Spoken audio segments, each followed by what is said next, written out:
Okay, in this section, we are going to look at complex numbers. So before we can simplify any kind of a complex number, we need to know, how is a complex number even happening? Where does it come from? So a complex number first comes from understanding that in a complex number we have a real and we have an imaginary part. So you're thinking, oh, what's imaginary? Well, an imaginary part is what we say the letter I. So probably up until now, you've seen all real type of numbers, meaning that the number 7, the number 8.3, any number that is not imaginary is something that's real. So let's think about, if we know what real numbers are, what are imaginary numbers? So an imaginary number comes from us taking the square root of a negative number. That's it. So imaginary square root of a negative number. So if we're looking at square roots, then we need to discuss, okay, well, how do we simplify a square root? Then how do we simplify the square root of a negative number? So let's just talk about square roots for just a minute. So hopefully we remember things like, oh, the square root of 36 is 6, because 6 times 6 equals 36. So remember, with a square root, you're looking for what we call a perfect square, meaning that the number, when I multiply it by itself, it equals that number. Okay, so let's say we have the square root of 81. Okay, well, that's 9 times 9, so the square root of 81 is 9. All right, so what if I had the number 32? There's no number when I multiply it by itself that I get 32. So not all square roots are perfect square roots. Okay, so instead we're going to think the same way we did before. We want to come up with numbers that multiply to be 32. Okay, so the first number that I'm thinking of is, okay, well, what about 2 times 16? Okay, oh, what do we know about 16? 16 is a perfect square. It's 4 times 4.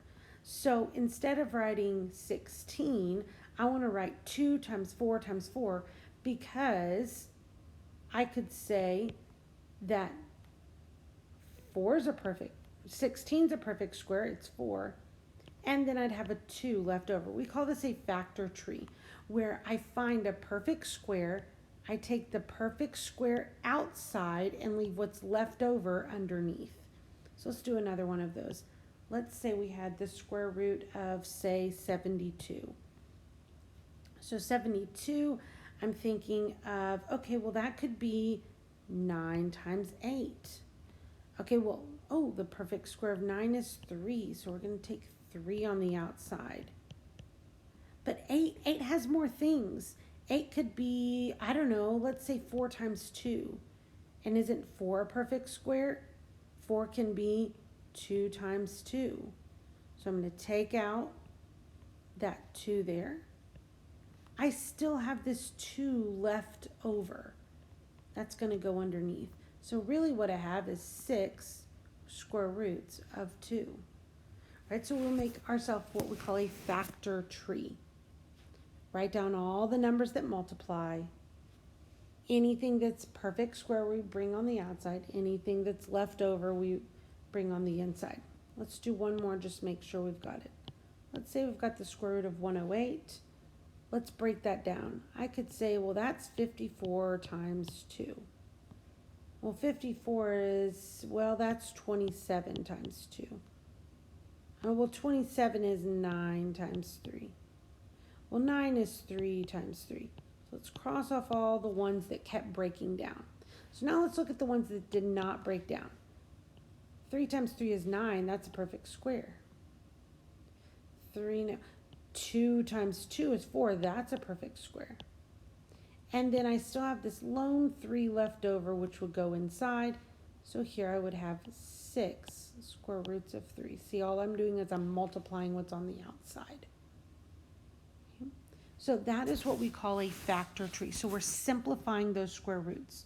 So now we say, okay, well, what does this have to do with imaginary numbers? What does it have to do with complex? All right, so here it is. An imaginary number comes into play when we have something like, what about the square root of negative 36? Remember we said, oh, well, 36 is a perfect square, 6 times 6, but 6 times 6 is not negative 36. Oh, negative 6 and negative 36. No, that's also not negative 36. It doesn't work because there's no way to get a negative number and multiply the same exact number twice. Even though we're going to use 6, one has to be positive and one has to be negative, so they're not exactly the same. So this imaginary number comes from us trying to figure out how to take the square root of a negative number. So the square root of negative 36 is not just 6, but 6i. 6 imaginary. That's how we would read that. So if we had the square root of a negative 81, it's not just 9, but it's 9i.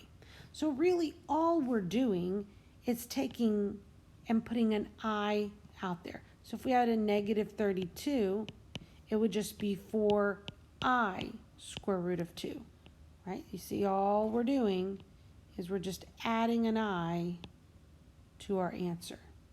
Okay. So if we had something like, say, the square root of negative 24, we would do our factor tree. 24, let's see, okay, well, that's 6 times 4. 6 is 3 times 2. 4 is 2 times 2, so that's a perfect square there. These don't make perfect squares, so they're going to stay underneath. And I'm going to have an I this time because I had a negative 24. So this would be 2i square roots of 6. So all we do is put an I out there. We don't do anything different. Okay. So now that we remember what a complex number is, where it comes from, we now can look at how to simplify. So we can simplify complex numbers by simplifying just this, just the square root. We can simplify by looking at a real and an imaginary part together.